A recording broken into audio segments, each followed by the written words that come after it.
आज हम लोग चैप्टर 2 बैंकिंग पढ़ेंगे। बैंकिंग जो है, बैंकिंग या बैंक का काम होता है पैसे को लेंड करना या पैसे को बोरो करना। मतलब जो भी है, जैसे मान लो हम अकाउंट खोलते हैं बैंक में, तो हम बैंक में पैसा डिपॉजिट करेंगे, फिर बैंक, बहुत से लोग उसमें डिपॉजिट करेंगे, फिर बैंक उसको किसी को लेंड करेगा। तो बोरो करने पे बैंक को अगर हम पैसा देंगे तो बैंक हमको वापस इंटरेस्ट देगा, और अगर बैंक किसी को पैसा दे रहा है तो जब वो आदमी या वो पर्सन उस बैंक में पैसा वापस करेगा तो उससे इंटरेस्ट लेगा। तो हमेशा बोरोविंग वाला रेट जो होता है, जैसे हम पैसा उसमें जमा करेंगे तो बैंक जो हमको रेट ऑफ इंटरेस्ट देगी वो कम रहेगी उस वाले रेट ऑफ इंटरेस्ट से जिससे बैंक लेंड करके वापस इंटरेस्ट पे लेगी। तो ये जो डिफरेंस ऑफ रेट होगा या डिफरेंस ऑफ इंटरेस्ट होगा वही बैंक का प्रॉफिट होगा। ठीक है, तो बैंक इंटरेस्ट पे ही चलती है। जो बोरोविंग को इंटरेस्ट दे रही, बोरोवर को इंटरेस्ट दे रही है, और जो लेंडर से इंटरेस्ट ले रही है, तो लेंडर वाला इंटरेस्ट हमेशा ज़्यादा होता है, बोरोवर को जो इंटरेस्ट देती है वो हमेशा कम रहती है। इन दोनों का जो डिफरेंस होता है वही बैंक का प्रॉफिट होता है। तो बैंक अपने अकाउंट्स जो है अलग अलग तरीके से खोलने की कोशिश करती है, अलग अलग तरीके, अलग अलग स्कीम, हर टाइप के कस्टमर को जो मंथली इंस्टॉलमेंट दे सकते हैं, जो कम कमा रहे हैं, जो 500 रुपये हर महीने बैंक को दे सकती है, उनके लिए भी अकाउंट बनाती है। जो रोज़ पैसा डाल रहे हैं, रोज़ पैसा निकाल रहे हैं, उनके लिए भी अकाउंट बनाती है। जो बिजनेसमैन होते हैं, जो दिन में कई बार ट्रांजैक्शन करते हैं, उनके लिए भी अलग टाइप का अकाउंट होता है। तो बैंक बहुत तरीके का अकाउंट बनाती है, बहुत तरीके के अकाउंट्स देती है। वो हम लोग के जो सिलेबस में है वो सिर्फ एक टाइप का अकाउंट है जिसको बोलते हैं रिकरिंग अकाउंट। रिकरिंग अकाउंट सिर्फ यही सिलेबस में है, बस हम लोग को इसी के बारे में पढ़ना है। ठीक है, और इसी को बोलते हैं क्यूमुलेटिव अकाउंट भी। क्यूमुलेटिव अकाउंट, क्यूमुलेटिव डिपॉजिट भी लगा सकते हैं, उसमें भी डिपॉजिट लगा सकते हैं, क्यूमुलेटिव डिपॉजिट अकाउंट। ठीक है, तो सिर्फ इस अकाउंट के बारे में अब हम लोग थोड़ा सा इंट्रोडक्शन कर लेंगे, फिर उसके बाद डायरेक्ट फार्मूले पे आएंगे, क्वेश्चंस पे आएंगे। मैथ्स में फार्मूला और क्वेश्चन ही मेन करना होता है, लेकिन थोड़ा सा कंसेप्ट समझना ज़रूरी है। तो रिकरिंग अकाउंट या क्यूमुलेटिव अकाउंट जो होता है, जैसे मान लो हमने इसमें एक अकाउंट खुला लिया, अकाउंट को इस तरीके से लिखते हैं। ठीक है, अब हमने बताया कि बैंक का काम ही होता है कि पैसा जमा करो और फिर जब ज़रूरत हो तो निकाल लो। रिकरिंग अकाउंट में बैंक जो है वो मेन टारगेट करती है हाई, उसको मेन करती है जो लो इनकम ग्रुप होते हैं उन लोगों को टारगेट करती है रिकरिंग अकाउंट में। जो लो इनकम ग्रुप वाले होते हैं, जो महीने में सिर्फ 500, 1000, 2000 ही जमा कर सकते हैं, उनसे ये हर महीने कुछ ना कुछ पैसे क्या होते हैं, डिपॉजिट करवाती है। ठीक, हर महीने या हर 15 दिन पे या हर 2 महीने पे, जो भी अकाउंट होल्डर और बैंक के बीच में जो तय हो जाता है कि तुमको हर महीने इतना पैसा डालना है, या हर 2 महीने पे इतना पैसा डालना है, या हर 3 महीने पे इतना पैसा डालना है। कब तक डालना है, 5 साल, 3 साल, 20 साल, जब भी डालना है तो उस fix period of fix time of interval में, फिक्स टाइम इंटरवल में हम वो पैसे इसमें क्या करते रहेंगे, डालते रहेंगे। और जितने टाइम के लिए वो अकाउंट हमने खुलाया है, मान लो हमको 100 रुपीज़ 5 साल तक डालना है, कितना, 100 रुपीज़ फॉर 5 ईयर्स। तो हर महीने, जनवरी, फरवरी, मार्च, अप्रैल, हर महीने इसमें हम 100 रुपीज़ डिपॉजिट करेंगे।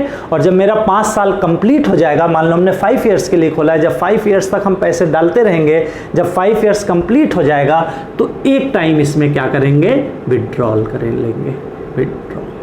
ठीक, तो विड्रॉ एक बार होगा, डिपॉजिट मल्टीपल टाइम्स होंगे। ठीक है, और विड्रॉ हमेशा किस पे करेगा, आफ्टर मैच्योरिटी, जब वो मैच्योर हो जाएगा। मतलब जो मेरा टाइम फिक्स हुआ है, जो बैंक मैनेजर और अकाउंट होल्डर के बीच में तय हुआ है कि 5 साल तक का ये अकाउंट खोला जा रहा है, 5 साल के बाद ही उसमें से पैसे निकाले जा सकते हैं। अब हमने 100 रुपीज़ करके या जो भी तय हुआ इतने पैसे जमा करते करते बैंक को देते गए, तो बैंक जितना भी हमने डिपॉजिट किया है वो तो हमको वापस करेगा ही करेगा, साथ में जो भी बैंक इंटरेस्ट देगा वो भी उसमें मिला के देगा। तो मैच्योरिटी वैल्यू जो होगी या विड्रॉ जो हम अमाउंट करेंगे वो हमेशा जितना पैसा हमने डिपॉजिट किया है उससे ज़्यादा ही निकलेगा। ठीक है, अब वो डिपेंड करेगा कितना ज़्यादा होगा, वो बैंक टू बैंक डिफर करेगा। हो सकता है स्टेट बैंक ऑफ इंडिया कुछ rate of interest they, HDFC bank कुछ रेट ऑफ इंटरेस्ट दे, जो भी होगा वो रेट ऑफ इंटरेस्ट के अमाउंट से, रेट ऑफ इंटरेस्ट के हिसाब से वो उसके सादा हो जाएगा जो भी पैसे हमने डिपॉजिट किए। ठीक, ये कंसेप्ट है बैंक का। तो कई बार मल्टीपल टाइम्स डिपॉजिट होंगे, फिक्स इंटरवल ऑफ टाइम के बाद डिपॉजिट होते रहेंगे, डिपॉजिट होते रहेंगे। जब वो टाइम अचीव हो जाएगा, जितने साल का वो बैंक अकाउंट खुला है, जब वो टाइम अचीव हो जाएगा, वो टाइम आ जाएगा, मैच्योर हो जाएगा, तब हम उसमें से अपना पैसा विड्रॉ कर सकते हैं, निकाल सकते हैं। तो इसको बोलते हैं विड्रॉ करना। ठीक है, अब इस कंसेप्ट पे ये बैंक काम करता है।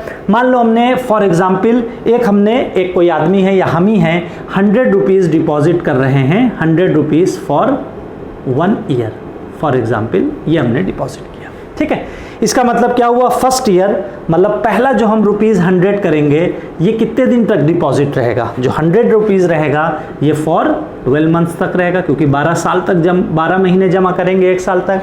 जो अगला वाला ₹100 करेंगे वो कब तक का रहेगा, 11 मंथ का। उसके बाद वाला जो 100 करेंगे वो बैंक में कितने दिन रहेगा, 10 मंथ के लिए रहेगा। ऐसे रहेगा कि नहीं?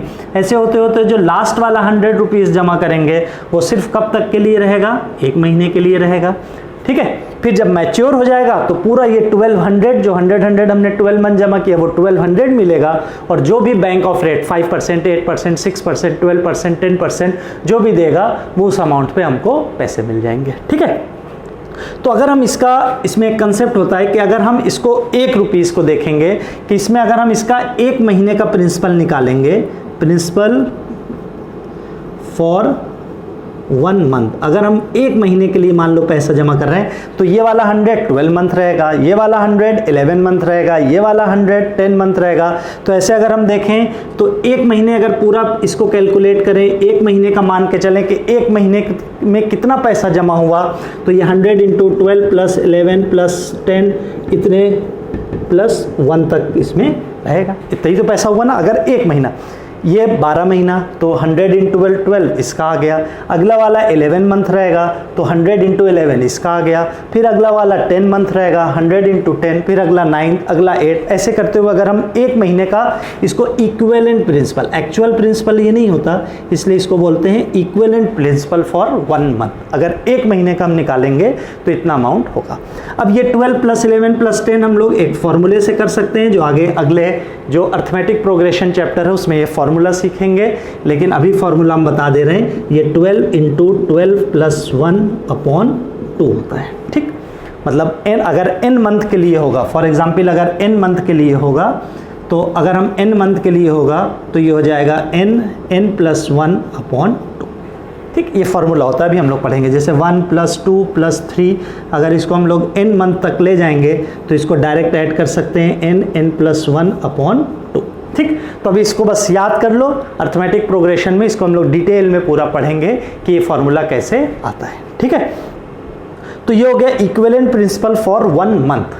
ठीक है, अब सिंपल इंटरेस्ट पढ़ा होगा सभी लोगों ने 7th 8th 9th किसी भी ईयर में। ये होता है principal into rate into time upon 100। यही तो होता है ना simple interest, principal into rate into time upon 100। अब यहाँ पे अगर हम लोग सिंपल इंटरेस्ट या इंटरेस्ट निकालना चाहेंगे तो यहाँ पे प्रिंसिपल क्या है, n + 1/2, या इस केस में 12 × 12 + 1/2 इंटू 100 ये हो गया। तो इस केस में प्रिंसिपल कितना हो जाएगा, n × n + 1/2 इंटू p। ठीक, ये हो जाएगा। जो भी अमाउंट हम लोग जमा कर रहे हैं, जो भी अमाउंट 100 रुपीज़ जमा कर रहे हैं, p रुपीज़ अगर मान के चलें तो इंटू p। जो भी बैंक r डिसाइड कर रहा है वो, ठीक है, ये 1 मंथ का है, इसको अगर हम लोग टाइम के हिसाब से करेंगे तो 1/12 ये होगा, 1/12। ठीक है, तो अगर हम इसका इंटरेस्ट का फॉर्मूला बनाना चाहें तो इंटरेस्ट का फॉर्मूला बन जाएगा n + 1 into p into r upon 2 × 12 × 100। ये 100 भी है ना अपॉन। ठीक है, तो ये इंटरेस्ट का फॉर्मूला बन गया किसमें, क्यूमुलेटिव अकाउंट या रिकरिंग अकाउंट में। यहाँ पे n क्या है, नंबर ऑफ मंथली इंस्टॉलमेंट। ठीक, इनको नंबर ऑफ मंथली इंस्टॉलमेंट हमने बताया था कि डिपॉजिट कई बार होंगे और फिक्स इंटरवल ऑफ टाइम। तो जनरली जो रिकरिंग अकाउंट बनते हैं, जनरली ज़्यादातर मंथली डिपॉजिट किया जाता है, इसलिए एन यहाँ पे मंथली डिपॉजिट। मान लो 3-3 महीने पे हो रहा है तो एन 3-3 महीने के हिसाब से हो जाएगा। क्वार्टरली इंस्टॉलमेंट तो जैसे भी सेट हुआ, जनरली सारे क्वेश्चन में वो मंथली इंस्टॉलमेंट ही होता है, इसलिए एन हमने लिख दिया मंथली इंस्टॉलमेंट। ठीक है, पी यहाँ पे होता है मंथली इंस्टॉलमेंट।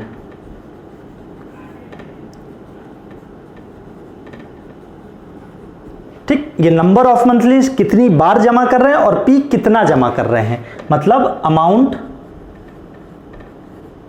डिपॉजिटेड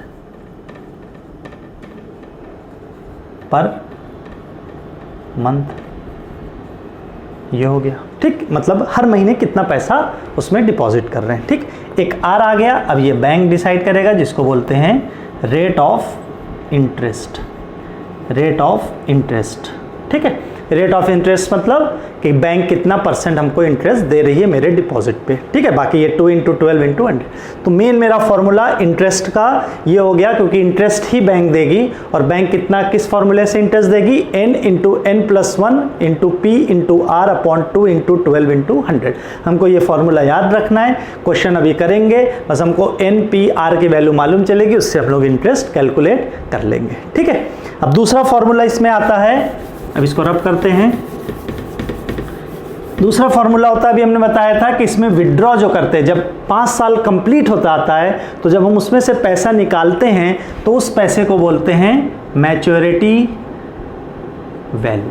क्या बोलते हैं, मैच्योरिटी वैल्यू। मतलब हमको कितना पैसा मिला, जितना हमने डिपॉजिट किया वो तो पूरा मिलेगा ही मिलेगा, साथ में और क्या मिलेगा, इंटरेस्ट। तो हमने कितना पैसा जमा किया, हर महीने कितना पैसा जमा कर रहे हैं, P, कितनी टाइम जमा कर रहे हैं, N, तो N × P कर देंगे तो कितना पैसा हमने डिपॉजिट किया, ये NP हो गया। कितना पैसा हमने बैंक में अपना डिपॉजिट किया, प्लस बैंक ने हमको कितना इंटरेस्ट दिया, यही होगा। तो इसको अगर हम और उस फॉर्म में लिखें तो मैच्योरिटी वैल्यू को अगर हम MV लिख दें तो ये NP प्लस, और इंटरेस्ट का अगर ये फॉर्मूला लगा दें, n+1 × P × R/2 × 12 × 100। तो ये मेरा दूसरा फॉर्मूला जो कि मेन फॉर्मूला है वो यहाँ से बन जाएगा। ठीक है, तो इतने फॉर्मूले, अगर हम इसको भी एज अ फॉर्मूला देखें तो ये भी फॉर्मूला हो गया। ठीक है, तो मेन हमको ये 3 फॉर्मूले इसमें याद होने चाहिए। वो इनडायरेक्टली अगर देखें तो एक ही फॉर्मूला है जो कि ये है। ठीक है, मैच्योरिटी वैल्यू तुमको मालूम है कि कितना पैसा हमने जमा किया प्लस इंटरेस्ट। पैसा कितना जमा किया, n × p plus interest. Interest का फॉर्मूला ये है, तीसरे फॉर्मूले में इंटरेस्ट की वैल्यू पुट कर दी। ठीक है, अब हम लोग क्वेश्चन करेंगे, उससे और कंसेप्ट क्लियर होगा। बहुत ईजी चैप्टर है, कोई दिक्कत नहीं होगी। अब एक एक करके हम लोग सारे क्वेश्चन को इसमें करते हैं। ठीक है, अब हम लोग क्वेश्चन 1 करेंगे। जो भी क्वेश्चन करेंगे पहले पॉज करके अपने से ट्राई करना है, फिर अपने से ट्राई करने के बाद तब सोल्यूशन देखना। अगर हो जाता है तो नेक्स्ट क्वेश्चन पे स्विच, नहीं होता है तो उसका सोल्यूशन देखो। तो question number 1, Mohan deposited ₹80 per month, मतलब P की वैल्यू हो गई ₹80 फॉर 6 ईयर्स। 6 ईयर्स मतलब n की वैल्यू हो गई 72, तो 72 टाइम्स वो इन्वेस्ट करेगा। Rate of interest, find the maturity value, find the amount payable to him on maturity, मतलब मैच्योरिटी वैल्यू निकालना है। If the rate of interest is 6%, rate of percent कितना दिया है, 6%। मैच्योरिटी वैल्यू निकालने को क्वेश्चन में कह रहा है। अब मेरे पास मैच्योरिटी वैल्यू का फॉर्मूला है जो कि होता है NP plus n × n+1 × P × R/2 × 12 × 100। अब इसको सॉल्व करना है। n की वैल्यू 72, P की वैल्यू 80 प्लस n की वैल्यू 72 × 72 + 1 × P की वैल्यू 80, R की वैल्यू 6/2 × 12 × 100। ठीक, अब 72 × 80 हो जाएगा, इसको मल्टीप्लाई करो। 72 × 80, 8 2 16, 8 7 56, 57 0 5760 आ गया ये। प्लस इसको सॉल्व करें, 12 1 12 6 2 1 2 3 तो 1 0 1 0, तो 3 × 73 × 8 × 6/10। इसको सॉल्व करेंगे, 5760 प्लस 1051.20, इन दोनों को ऐड करेंगे 6811.20 रुपीज़। ये मेरा आंसर आ गया। ठीक है, क्वेश्चन नंबर 2 पहले अपने से ट्राई करना है पॉज करके, फिर हमने। तो क्वेश्चन 2 है, Ahmed has a recurring deposit account in a bank, he deposit ₹2500 per month. तो 2500 पर मंथ मतलब P की वैल्यू हो गई 2500 monthly deposit per month for 2 years. 2 years मतलब n की वैल्यू हो गई 2 × 12 24 हो गई। 24 टाइम्स वो 2500 डिपॉजिट कर रहा है। If he gets ₹66,250 at a time of maturity, मतलब मैच्योरिटी वैल्यू दिया हुआ है कितना 66,250, इतना उसको पैसे मैच्योरिटी के बाद 2 साल के बाद इतना पैसा उसको मिल रहा है। Find the interest paid by the bank, interest paid by the bank निकालना है और रेट ऑफ इंटरेस्ट निकालना है, इतनी चीज़ हमको निकालना है। अब हम लोगों को एक फॉर्मूला पता है कि maturity value is equal to NP plus I. 3 फॉर्मूले इसमें होते हैं, अगर देखो तो एक फॉर्मूला ये होता है, मैच्योरिटी वैल्यू दिया हुआ है 66,250 इज इक्वल टू N दिया हुआ है 24, P दिया हुआ है 2500 प्लस आई इंटरेस्ट। ठीक, ये हो जाएगा 66,250 इज इक्वल टू 24 × 2500, ये आ जाएगा 60,000 प्लस आई। तो यहाँ से 60,000 को इधर भेजेंगे, 66,250 माइनस 60,000, तो ये आ जाएगा इंटरेस्ट इज इक्वल टू 6250। ये फर्स्ट पार्ट का आंसर हो गया। ठीक, फर्स्ट पार्ट में यही पूछ रहा है इंटरेस्ट। फिर सेकेंड पार्ट में आर की वैल्यू पूछ रहा है। अब हम लोगों को फर्स्ट फार्मूला जो इसका मेन फार्मूला होता है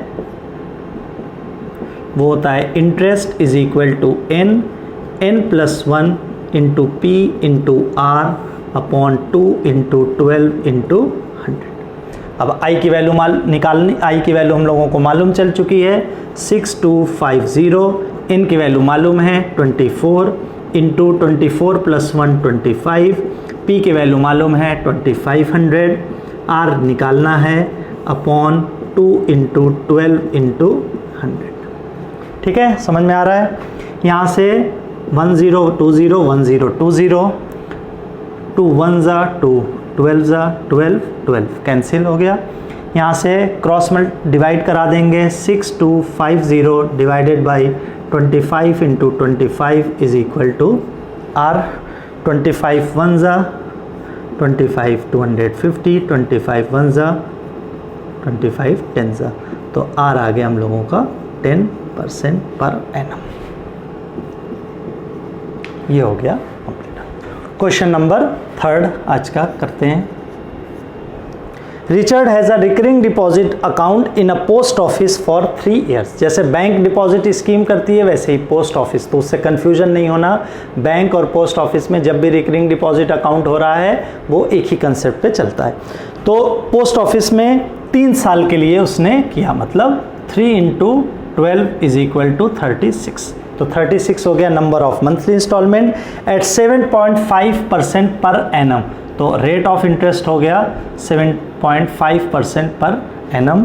if he get ₹8,325 as interest, तो इंटरेस्ट दिया हुआ है ₹8,325, ये रेट ऑफ इंटरेस्ट दिया हुआ है। फाइंड मंथली इंस्टॉलमेंट, पी की वैल्यू निकालने को कह रहा है, एंड अमाउंट ऑफ मैच्योरिटी, मतलब मैच्योरिटी वैल्यू निकालने को कह रहा है। तो मेरे पास इसमें 5 पैरामीटर्स होते हैं, जिसमें से 3 दिया हुआ है, 2 निकालने को कह रहा है। तो सबसे पहले हम लोग फार्मूला यूज़ करेंगे अपना main formula, n + 1 × P × R upon 2 × 12 × 100। Interest दिया हुआ है 8325, n की वैल्यू दी हुई है 36 + 1 37, P निकालना है, R दिया हुआ है 7.5 अपॉन 2 × 12 × 100। ठीक, 12 1 12 3 कैंसिल हो गया, ये 0 आ जाएगा। 25 3 25 40 अब इसको क्रॉस मल्टीप्लाई करा लेते हैं, 8325 जो इस साइड डिवाइड होगा वो इधर आके मल्टीप्लाई हो जाएगा 2 इंटू 40, जो इस साइड मल्टीप्लाई है इधर आके डिवाइड हो जाएगा 3 into 37 into 3 is equal to P। ठीक है, अब इसको डिवाइड कर लेते हैं। 3 1 ज़ा 3 2 ज़ा 6 3 7 ज़ा 21 3 7 ज़ा 21 3 5 ज़ा 15। फिर 3 से डिवाइड कर लेते हैं। 3 1 ज़ा 3 9 ज़ा 3 2 ज़ा 6 3 5 ज़ा 15। ठीक है, अब इसको 37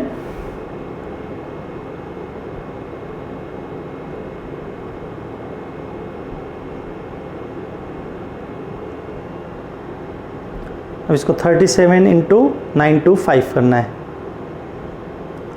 तो 925 37 से हम लोग डिवाइड इसको कर लेते हैं। 37 2 ज़ा 2 7 ज़ा 14 2 3 ज़ा 6 1 7 12 में 4 गए 8 1 5, तो 37 5 ज़ा अगर हम लोग देखें तो 5 7 ज़ा 35 5 3 ज़ा 15 18, तो मंथली इंस्टॉलमेंट कितना आ गया, ये 25 टाइम्स कैंसिल, तो P आ गया 25 इंटू 2 इंटू 40, तो 25 2 ज़ा 50 50 इंटू 40 और 5 4 ज़ा 20 और 2 0, मतलब 2000 जो है मंथली इंस्टॉलमेंट आ गया। ठीक है, समझ में आ रहा है। अब अगर हम लोग इसका सेकेंड पार्ट देखें, अमाउंट ऑफ मैच्योरिटी निकालना है। अमाउंट ऑफ मैच्योरिटी का फॉर्मूला सबको पता है, मैच्योरिटी वैल्यू का formula NP plus interest. N कितना है 36 टाइम्स, प्रिंसिपल निकाल चुके हम लोग 2000 प्लस इंटरेस्ट दिया हुआ है 8325, तो 36 इंटू 2 72,000 प्लस 8325, तो 5 2 3 8 प्लस 2 10 और 7 प्लस 1 8, तो 80325 इसकी maturity value. Question number 4, Sanjay deposits a certain sum of money each month in a recurring deposit account of a bank. If the rate of interest is 8% per annum and Sanjay gets rupees 8088 from the bank after 3 years, तो 3 years जैसे ही आया n की value हो गई 3 into 12 is equal to 36, तो number of monthly instalment 36 हो गया।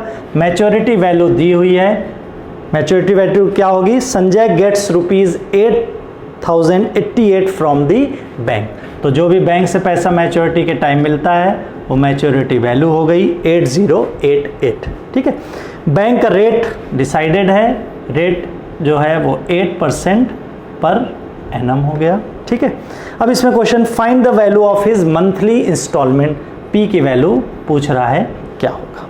ठीक, अब इसमें भी हम लोगों के पास एक फॉर्मूला, कई फार्मूले में 3 फार्मूले में एक फार्मूला है NP प्लस I, और I क्या होता है N into N plus 1 into R into P into R upon 2 into 12 into 100। ठीक, अब सारी वैल्यूज़ इसमें पुट कर देंगे, तो मैच्योरिटी वैल्यू की जगह 8088 is equal to 36 into P कर देते हैं, P हमको नहीं मालूम, P ही रख रहे हैं, plus 36 into 36 plus 1 37 into P नहीं मालूम, R कितना दिया हुआ है 8 अपॉन 2 इंटू 12 इंटू 100। ठीक, 12 1 ज़ा 12 3 ज़ा 2 1 ज़ा 2 4 ज़ा, ये हो जाएगा 8088 is equal to 36P plus 3 into 4 12 into 37, check कर लेते हैं, 12 इंटू 37 3 4 ज़ा 12, तो 37 इंटू 12 7 ज़ा 84 8 12 3 ज़ा 36 और 8 44, तो ये 4 4 4 P अपॉन 100। ठीक है, अब इसको सॉल्व करेंगे तो 8088 इज इक्वल टू 100 LCM होगा, ये 100 आके इससे मल्टीप्लाई होगा 3600P plus 444P। LCM hope सबको LCM लेना आता है। अब ये हो जाएगा 8088 इज इक्वल टू, इसको ऐड करेंगे 4 + 0 4, 4 + 0 4, 4 + 6 10, 4 + 3 + 1 4/100p। अब इसको क्रॉस मल्टीप्लाई कराएंगे 8088 × 100 और जो इधर मल्टीप्लाई है वो इधर आके डिवाइड हो जाएगा इज इक्वल टू p। अब ये दिख रहा है कि ये जस्ट इसका डबल है तो p इज इक्वल टू ₹200। इसका आंसर हो गया। ठीक। Question number 5, Mohan has a recurring deposit account in a bank of ₹2000 per month. तो मंथली इंस्टॉलमेंट क्लियरली दिया हुआ है क्वेश्चन में 2000 per month at the rate of interest 10% per annum. तो ये भी सिंपली दिया हुआ है 10% पर एनम। ठीक। If he gets ₹83,100 at the time of maturity. Maturity value दिया हुआ है ₹83,100, 83,100 at the time of maturity. Find the total time for which the account was held. मतलब कितने टाइम तक अकाउंट रहेगा, मतलब हमको नंबर ऑफ मंथली इंस्टॉलमेंट निकाल लेंगे, उससे आइडिया लग जाएगा कि कितने ईयर का वो अकाउंट होगा। ठीक है। अब इसमें भी हम लोगों के पास वही main formula MV maturity value is equal to money deposited plus interest. Interest का फॉर्मूला होता था n × n + 1 × p × r upon 2 × 12 × 100। ठीक। अब मैच्योरिटी वैल्यू दी हुई है 83,100 इज इक्वल टू n दिया हुआ है, n नहीं मालूम, n × p दिया हुआ है 2000 प्लस n नहीं मालूम इंटू n + 1 × p दिया हुआ है 2000 इंटू r दिया हुआ है 10 अपॉन 2 × 12 × 100। ठीक। 100 10 10 10 10 2 1 2 100। ठीक। तो यहाँ से आ गया 83,100 is equal to 2000 n plus एक और कैंसिल कर लेते हैं 425 4 3 तो ये हो जाएगा 25। इसको मल्टीप्लाई कर लेते हैं तो n² + n डिवाइडेड बाई 3। ठीक। n × n n², n × 1 n। अब 3 LCM लेंगे तो 83,100 इज इक्वल टू 3, ये हो जाएगा 6000n plus 25n² plus 25n। 3 को क्रॉस मल्टीप्लाई करा देंगे 0 0 3 1 3 3 3 9 3 8 24 इज इक्वल टू 25n² पहले लिख लिया प्लस 25n प्लस 6000, ये हो जाएगा 6025n। तो 25n² प्लस 6025n प्लस 2493। अब इसको क्वाड्रेटिक इक्वेशन की तरह बनाएंगे तो 25n² प्लस 6025n, इसको उधर ले आएंगे -249,300 इज इक्वल टू 0। 25 अगर इसमें कॉमन ले लेते हैं तो 25 कॉमन लेने पे ये n² बनेगा, फिर प्लस 25 से इसको डिवाइड करेंगे 241n, इसको 25 से डिवाइड करेंगे 29972 -9972 इज इक्वल टू 0। 25 से डिवाइड करेंगे 25 9 = 225, फिर 29 फिर 7 फिर 50 बचा, 25 2 = 50। ठीक है। अब ये 25 इधर 0 से डिवाइड होके 0/25 0 हो जाएगा, तो मेन मेरी क्वाड्रेटिक इक्वेशन बन जाएगी 241n - 9972 इज इक्वल टू 0। अब ये क्वाड्रेटिक इक्वेशन जो बनी है, अब इसको सॉल्व करने के कई मेथड होते हैं जो हम लोग क्वाड्रेटिक इक्वेशन चैप्टर में इसको पढ़ेंगे डिटेल में कि कैसे किसी क्वाड्रेटिक इक्वेशन को अलग अलग मेथड से सॉल्व किया जाता है। ठीक है। अब इसका एक बेसिक रूल है जो हम डिटेल में पढ़ाएंगे, लेकिन अभी क्वेश्चन आया है तो a मतलब जो क्वाड्रेटिक की पावर 2 है उसका कोफिशिएंट और कांस्टेंट टर्म को पहले मल्टीप्लाई करते हैं, तो ये 1 है इंटू 9972, यह आया 9972। एक्स स्क्वायर का या एन स्क्वायर का, ये जो भी स्क्वायर का टर्म हो उसका कोएफिशिएंट, और जो कांस्टेंट टर्म होगा उन दोनों को हम लोग पहले मल्टीप्लाई करके इसको प्राइम फैक्टराइज कर लेते हैं। ठीक, तो प्राइम फैक्टराइज करने में पहले 2 से करेंगे। 2 4 ज़ा 8, कितना बचा? 2 9 ज़ा 18, 2 8 ज़ा 16, 2 6 ज़ा 12। फिर 2 से करेंगे। 2 2 ज़ा 4, 2 4 ज़ा 8, 2 9 ज़ा 18, 2 3 ज़ा 6। ठीक है, फिर 3 से कर लेंगे। 3 8 ज़ा 24, 3 3 ज़ा 9, 3 1 ज़ा 3। ठीक, फिर इसको हम लोग 3 से कर लेंगे। 3 2 ज़ा 6, 3 7 ज़ा 21, 3 7 ज़ा 21। अब ये प्राइम नंबर आ गया तो ये 1 टाइम्स हो गया। ठीक, अब इन सारे नंबर्स में ऐसे 2 सेट बनाएंगे जिसको हम लोग डिटेल में क्वाड्रेटिक इक्वेशन में फिर से पढ़ेंगे, लेकिन अब इसमें हम 2 सेट ऐसा बनाएंगे जिनका डिफरेंस 241 आ रहा हो, जिनका डिफरेंस 241। तो अगर हम एक टर्म इसको ले लें और एक इन सब को ले लें मल्टीप्लाई करके, 2 2 ज़ा 4, 4 3 ज़ा 12, 12 3 ज़ा 36। तो एक सेट ये बन गया, एक सेट ये। अब इन दोनों का डिफरेंस अगर देखें तो 41 ही आ रहा है। अगर हम इसमें 241 इसमें से इसको माइनस करेंगे तो 241 ही आएगा। 7 में 6 गया 1, 7 में 3 गया 4, और ये 2 देखो 277 में अगर 36 माइनस करेंगे तो 241 ही आ गया। ठीक है, तो एक सेट 36 हो जाएगा, एक सेट 227। तो इसमें हम लोग मिडिल टर्म को स्प्लिट कर देंगे तो ये n स्क्वायर प्लस, तो बड़े वाले नंबर के साथ 277n और माइनस के साथ 36n minus 9972 is equal to 0। जिसको नहीं समझ में आ रहा है वो क्वाड्रेटिक इक्वेशन चैप्टर को सही से पढ़े, आराम से समझ में आएगा। ठीक, अब इसमें n कॉमन लेंगे, n प्लस 277 माइनस 36 कॉमन लेंगे, n plus 277 is equal to 0।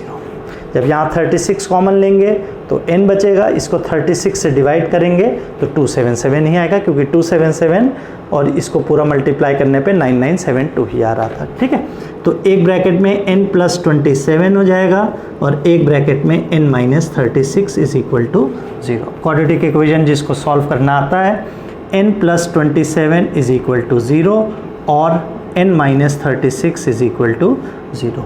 तो n की वैल्यू एक माइनस 277,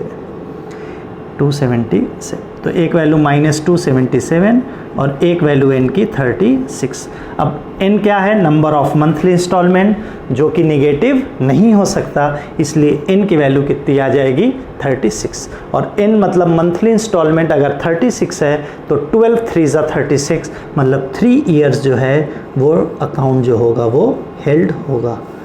क्वेश्चन में यही पूछ रहा है कि find the total time for which the account was held, तो 3 साल तक 3 इयर्स वो अकाउंट हेल्ड होगा। ठीक, अब इस क्वेश्चन को पूरे चैप्टर को लगाओ, जो भी बुक फॉलो कर रहे हो उस बुक से सारे क्वेश्चंस को लगाओ, और जो नहीं समझ में आ रहा है, जो नहीं कर पा रहे उस पर कमेंट पे डालो, उसको हम लोग सॉल्व करके भेजेंगे। Thank you.